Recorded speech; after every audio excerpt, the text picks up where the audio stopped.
সেই দেশ এখনো এখানে ওঠে আজানের ধ্বনি। গীতা, বাইবেল, ত্রিপিটক আর শোনা যায় রামায়ণী।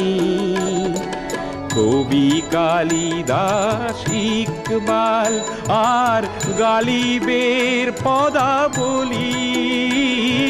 হাজার সূর্য চোখের তারায় আমরা যে পথ চলি, সবার হৃদয়ে রবীন্দ্রনাথ। চেতনাতে নজরুল